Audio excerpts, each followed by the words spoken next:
Welcome to the American Customs Association. This is our main training facility. And first, let me thank you for choosing us as your educational provider. I'm going to be up at the podium, and you're going to be seated right here, the best seat in the house, front row and center. You're about to view a sample of our course material. And to keep it fair, you'll be able to preview about 10 different topics. Now, keep in mind when you're watching that you'll be somewhat at a disadvantage because you've not had the benefit of the previous class. It's analogous to walking into any course which is halfway through. But because selecting the right program of study is such an important decision, we want you to witness firsthand our methodology and our approach to subject matter so you can make an informed decision. So have a look, and I'll be back with some closing comments. To give you a preview of what we're going to talk about, something comes in the United States, and what we have to do is, and within 15 days from the day of import, the day it arrives, we have to come up with this document. It's called an entry. And then, from the time we file the entry, within 10 working days, and please notice I said working, days are important, whether they're calendar or working in how many days. They'll ask about that kind of stuff in the exam. We got to come up with this entry summary. It's a total different animal, a total different procedure, and an entry/entry summary. I'll tell you about that in a minute. But that's generally how everything is going to flow, and you probably got an idea of that after reading 141 and 142. When it comes to an entry, there are various entry types. There are types or categories. And for now, I just want you to be able to understand like 3 of them that we're going to cover, and we'll expand on this later. But when something comes in, there are different entries predicated on what I'm going to do with that cargo. And 141 and 142 both refer to something as a consumption entry. A consumption entry. And a consumption entry, about over 99% of all your entries will be consumption entry.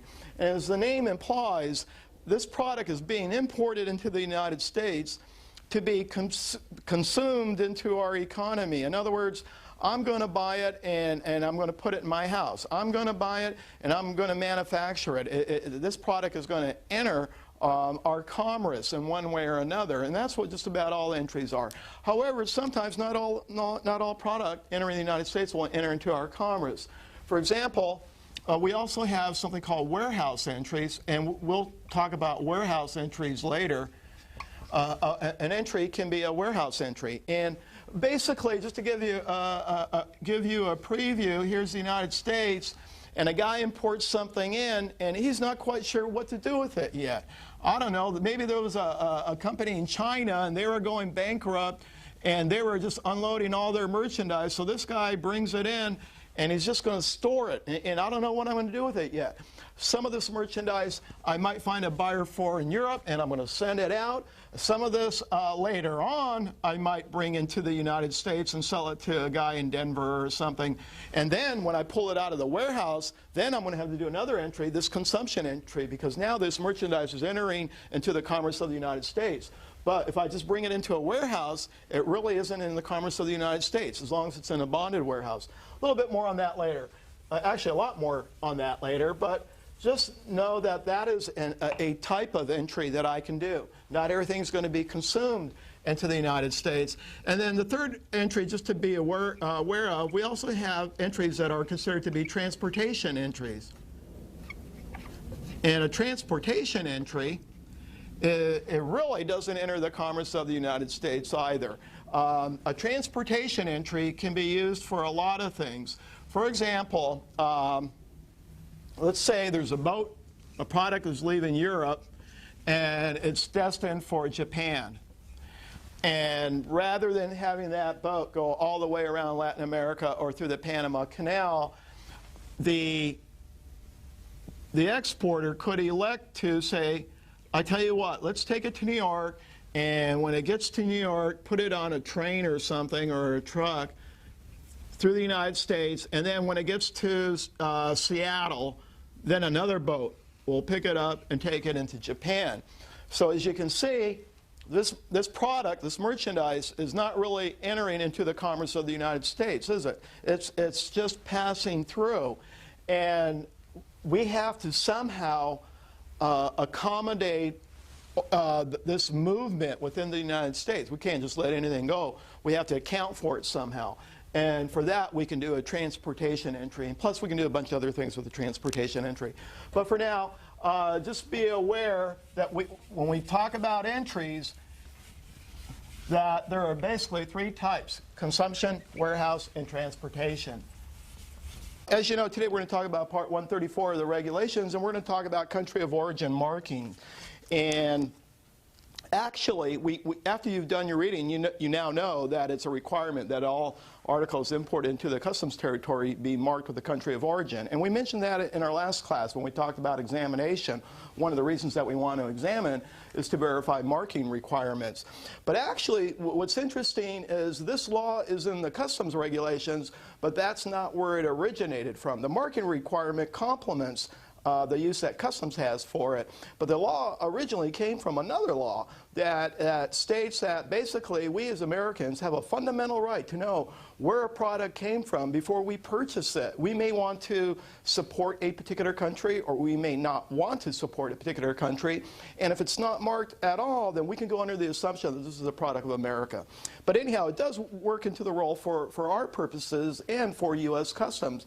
You know, one example that comes to mind, and if you recall, very early on, I had mentioned something like, we got a guy here in France, and there's a guy here in Germany, and the guy in Germany bought something from the guy in France, and then later on, the guy in Germany sold it to somebody in the USA. And now you're sitting here as a broker, and everything you know about this shipment screams Germany. The invoice is in German, country of export is German, and everything else. But yet, when we go to compute the duty, again, duty is based on country of origin.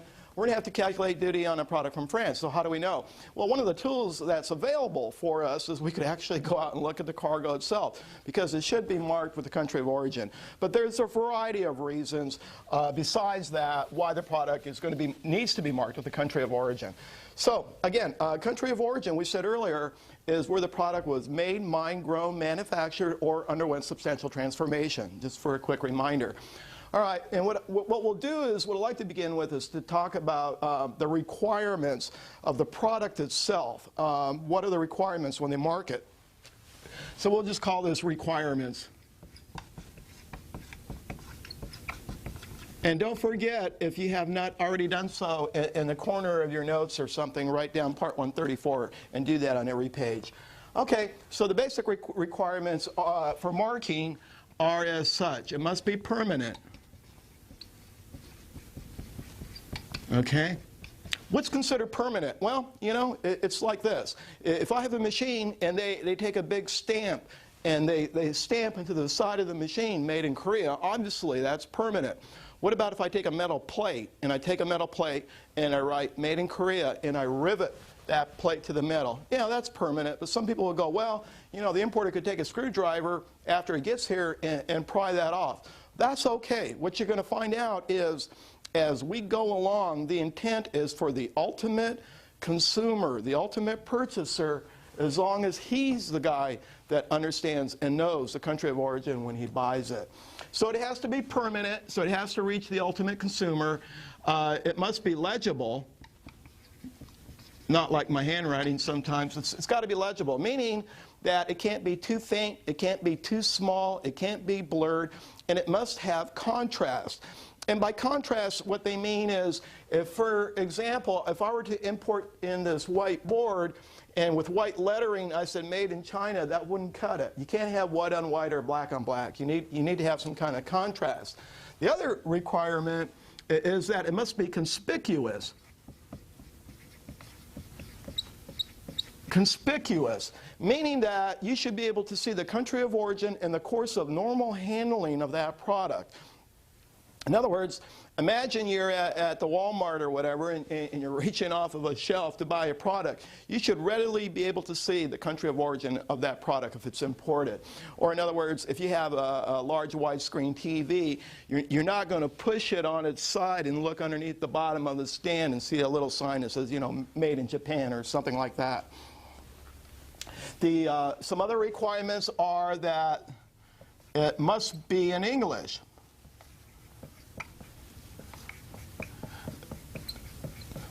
The country of origin requirement must be in English, except, and there are a lot of exceptions you'll find as we go along in the course, and they like to test on the exceptions, except NAFTA. If it comes from a NAFTA country, and we haven't discussed NAFTA yet, but I'm sure you probably got a good idea that NAFTA is a trade agreement between Canada, the United States, and Mexico. If the product originates from a NAFTA country, i.e. Canada or Mexico, then French and Spanish is okay. French and Spanish is okay, providing it came from a NAFTA country. Let me ask you this. Is this okay? Made in Rome. And that's my country of origin marking requirement. Is that acceptable? And the answer is no. It must state country, not city. In other words, it'd have to say made in Italy, not made in Rome. Speaking of made in, are the words made in required? In other words, can I just do the word Singapore? Is that okay? And the answer is yes. Made in is not required unless, except, made in, the words made in are only required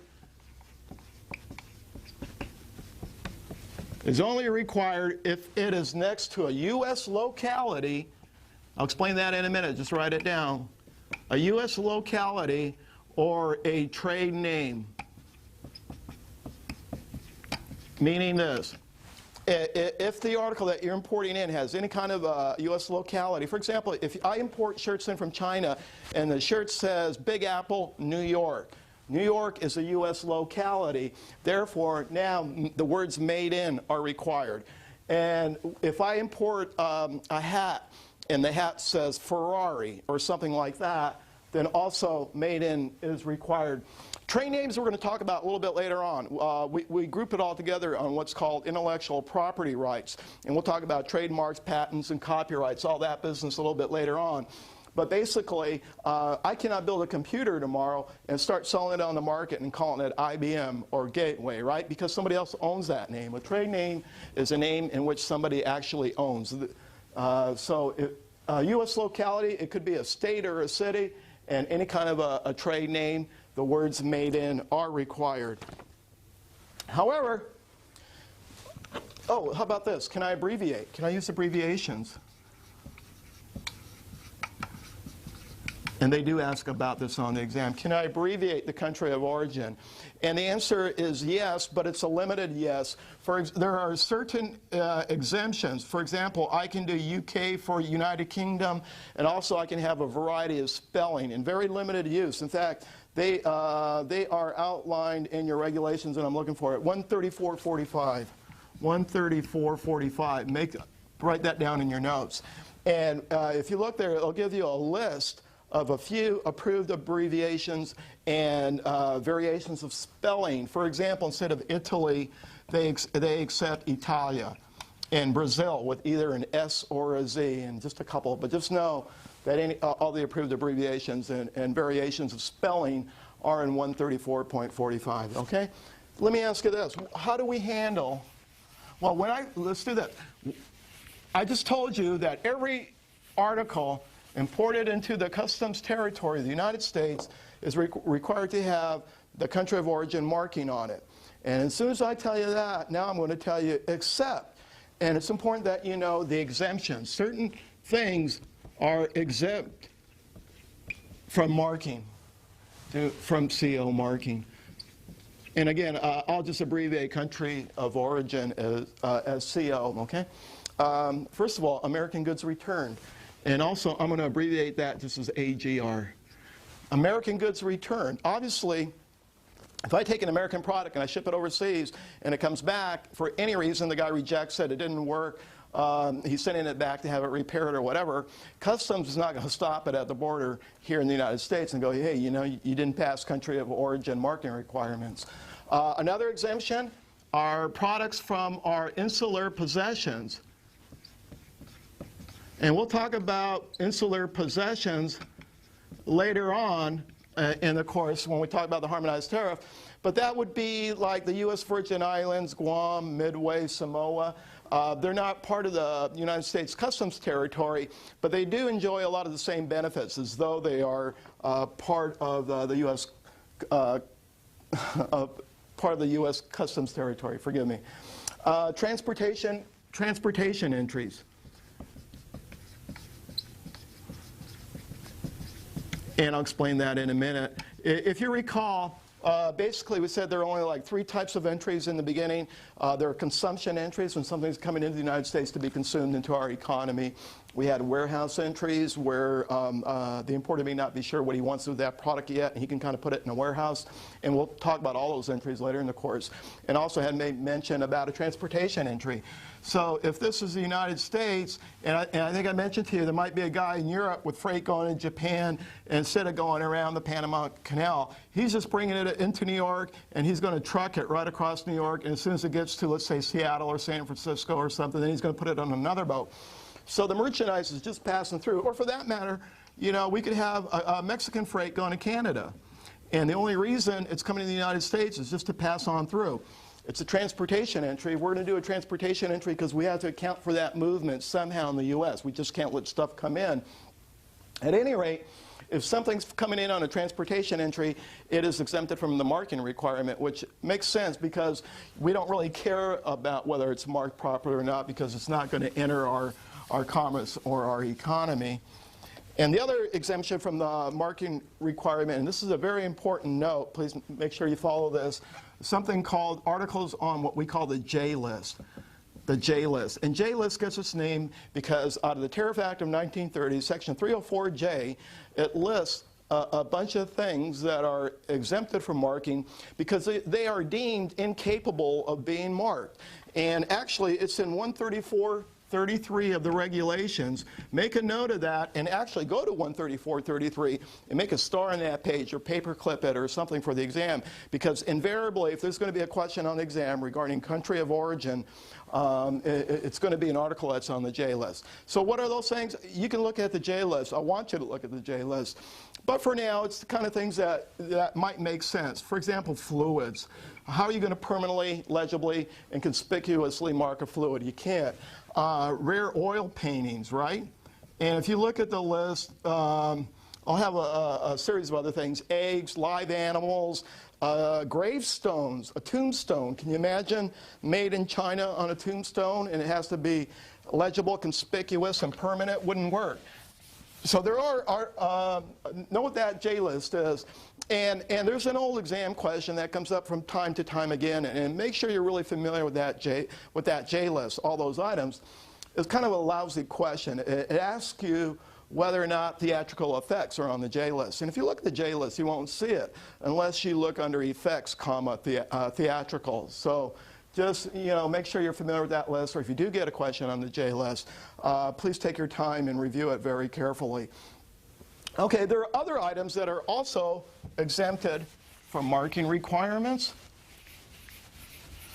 We'll just keep adding this to your exemption list.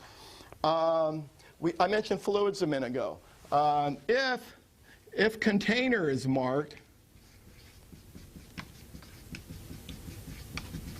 if the container is marked, then it's okay. I don't have to mark the article. Okay, and that would be going back to our liquids. If I have a can of soda and the can is made in Taiwan, but the soda is made in Canada, all we have to do is show Canada. The container will reflect the country of origin of the product in which it contains. But it doesn't have to be just fluids. Any kind of container, again, the operative word is the ultimate consumer. If that product, when it's in its container, If that container reaches the ultimate consumer, then we've satisfied that requirement, and the article itself will not have to be marked. Here's a pair of glasses, and you notice it'll say Taiwan, and I hope you can pick it up. Now, talk about a perfect country of origin marking. You notice the words made in are not included because they're not required. It's permanent. I can't rub it off. It's conspicuous because I see it every time I pick up the glasses, and it's legible, meaning that it has contrast. What could be better than black on white?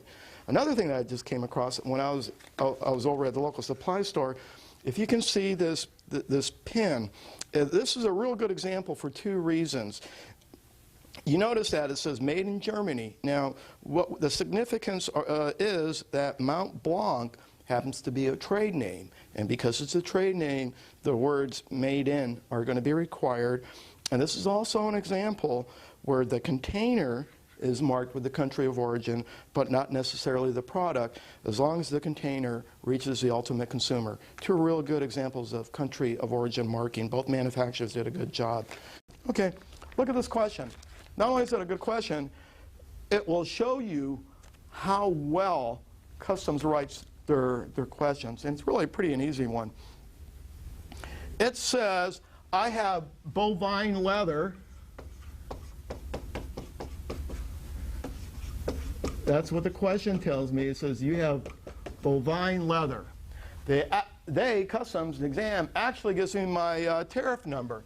They say it's classified at 4107-196010. Okay, so far so good, no problem. They tell me the value of this merchandise is $25,000. What is my duty rate? Piece of cake. My choices. A, 0. B, 1250. C, 6,250. D, 10,000. And E, 11,250. So those are my choices. Boy, how easy can it get? Well, let's do this. And you can do you got to trust me on this for now, and you can do this as soon as we stop the DVD. If you look this up, and you look up this harmonized tariff number, you'll see, you read across, it'll say 5%. Okay? So 5% of 2,500, 5 times 5 is 25, carry the 2, 1,250. Wrong. Next to the duty rate, you'll see this. You'll see a check mark with an underline on it and a 1. And what that is, that's a footnote. It's a footnote like any other footnote. If you're reading a book, footnote tells you to go down and look at the bottom. They use the number 1 because it's the only footnote on this page. If someplace later on that harmonized tariff page, if they had another footnote, they would call it 2, and you would go down and see what 2 means. So if you go down to the footnote at the bottom of the page, it tells you to go to 9903. It sends you to 9903. I'll get to there in a minute. Okay, no problem. I'm going to go to 9903. And when I go to 9903, you read across, and it says the duty rate is 40%. Okay? So 40% times 25,000 is 10,000. This is my answer. Wrong. If you go to the front of the chapter of 99, just as you would in anything else in the harmonized tariff, if you go to the front, it will tell you anything in chapter 99 is what you add to the existing duty rate. It's not saying it's a duty rate. You take this plus the original. So my proper duty rate would have been 45%, because I'm going to add this one and that one, bringing me to E, 11,250. Now, do you see how well this question is written? It's written hoping that you're going to make the wrong choice. And all the choices of all my possible choices are logical in that even if I went part of the way but not all the way. So just to give you an example, let's take a look at this right now. And I want to show you this in the harmonized tariff. So if we look, here's the harmonized tariff. And if we look, there's 4107-19-000, 5% duty, and there's that one little check mark, and then there's my footnote. I go to the footnote. It says 9903-4105. And then I go to 9103-41005. There's my footnote, and it drives me to 40%. So just be aware of that and understand that anything in Chapter 99 is something that we add to the existing duty. Well, there you have it, and that's indicative of all 22 classes. We stand on very solid ground when we say that this is the most thorough, the most accurate, and the most affordable course in the country. Can we guarantee you'll pass? No, nobody can make a guarantee like that.